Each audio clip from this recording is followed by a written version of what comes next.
It's been 1 year since the brutal murder of 16-year-old Brianna Ghey, who was lured to a Cheshire park and stabbed to death by two teenagers, now named publicly and given life sentences.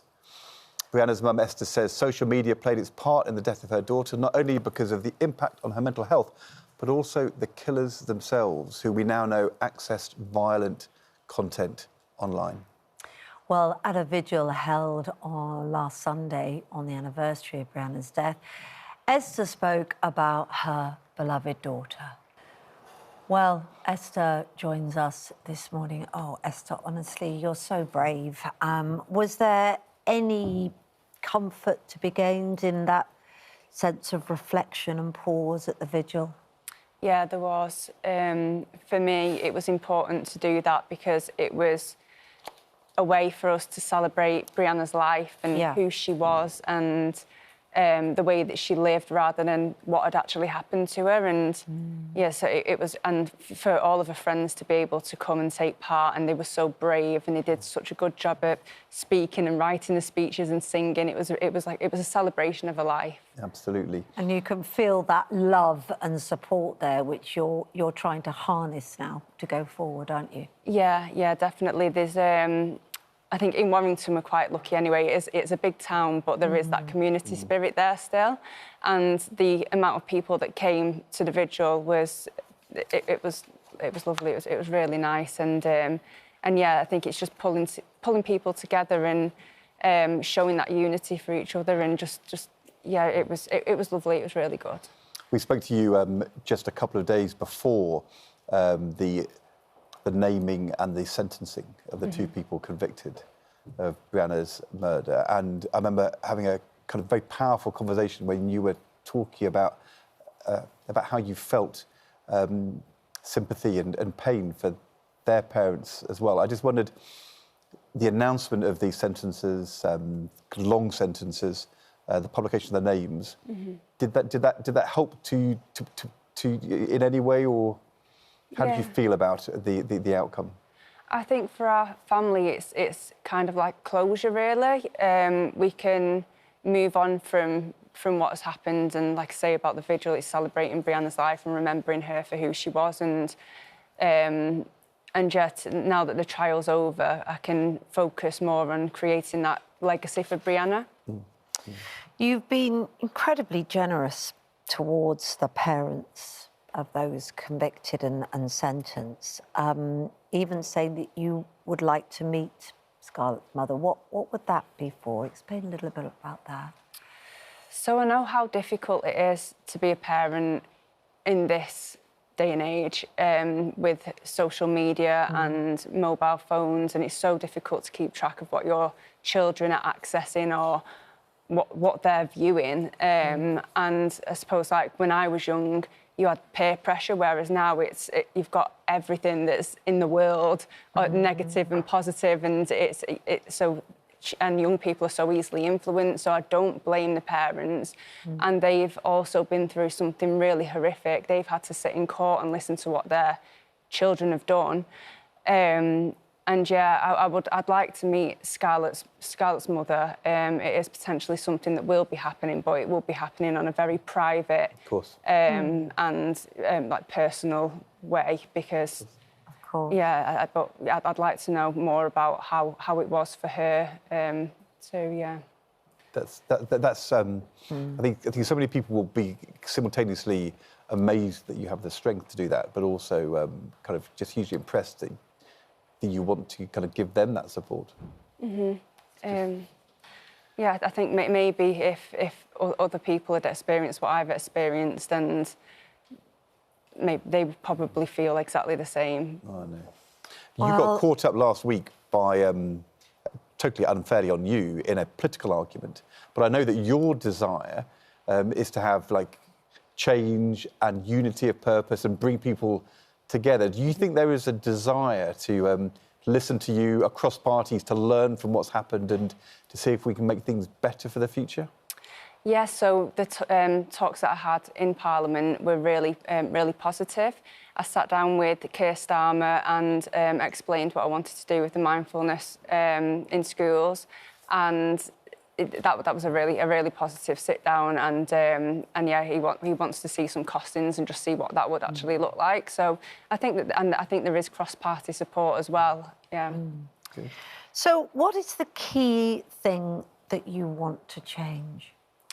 I'd like to change two things. I'd like to introduce mindfulness into all schools in England to help build mental fitness in young people, build mental resilience and empathy and self-compassion. What sort of mindfulness? Sorry to interrupt you, but it's one of those terms that so many people watching will have different ideas of what it means. So what does it mean for you and its purpose in this case?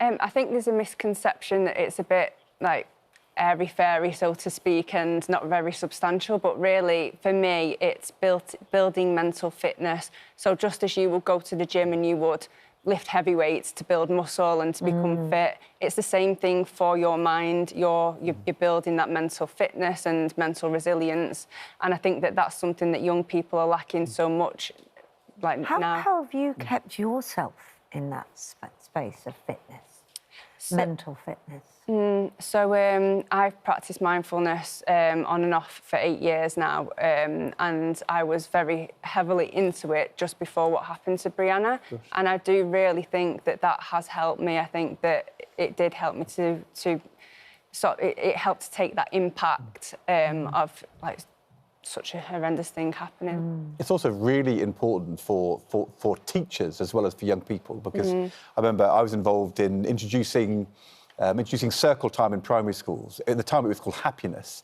What it's actually about is giving children the space to talk about what is worrying them in class, in primary or secondary school. But it's also about the teachers learning to observe the group dynamic and to spot the young person who's not speaking or is withdrawn or is showing distress, and to think that is something that we need to be aware of. Now, there'll be lots of people say that's not what teachers are for. They should be teaching maths and science and English. But actually, they are often the people who are spotting things going wrong, aren't they?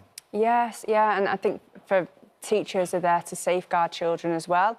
And I think with what I'm hoping to achieve with working alongside the Mindfulness in Schools project and getting teachers trained up in mindfulness, it's also beneficial for them too, because they've got to have the mindfulness practice as well, so it's going to help them as well. And I think it's having that moment of reflection and just having that space and that time to actually see how you're feeling and how other people are feeling. And I think that now with mobile phones, we're always just we've got 24/7 information at our fingertips, and we never really have that time to stop. Kids are in the playground all the time, aren't they? I mean, the playground comes home and is on their phones all evening in their rooms, and it's it's a very harsh place to be sometimes. It is. I think every parent watching, heart goes out to you and also understands your thoughts because nobody wants to be the parent of someone that perpetrates crime like this or is the victim of it in your way. And we all feel a bit helpless as parents to really know about our kids' lives online. What do you think is the key thing to happen? And mindfulness, yes, for robustness mentally, but in terms of managing that online, I've just got to quickly read the government spokesman's statement from the Department of Science, Innovation and Technology. The government says it shares your determination to ensure our children are protected online under the Online Safety Act. Social media platforms will be legally required to enforce their age restriction policies, protect children from harmful content, and remove anything illegal.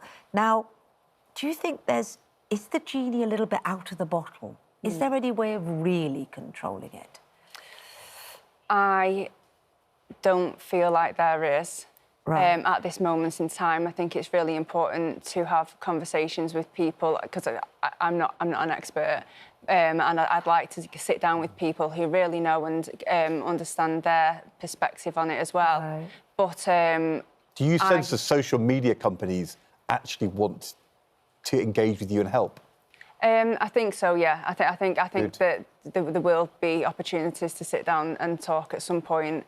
But I just feel that because smartphones, we've got like two sides of it really. There's the welfare and safeguarding aspect, but also the mental health side of it. And I think that when you're scrolling through Instagram, even as an adult, if you're seeing perfect lives and airbrushed bodies, that makes you feel, it makes you as an adult feel bad. So the impact that that's going to have on children, and whether that's deemed as harmful or not, so I don't know whether it's going to go far enough. So, all power to your elbow in the work you're doing. And we both have teenage kids, and what you're doing, your leadership it's really important, isn't it? It's so inspiring, and, you know, what you're doing just personally is inspiring too. So really good to talk to you this morning. Thank you so much. Thank you for having me on. Thank you. Not at all.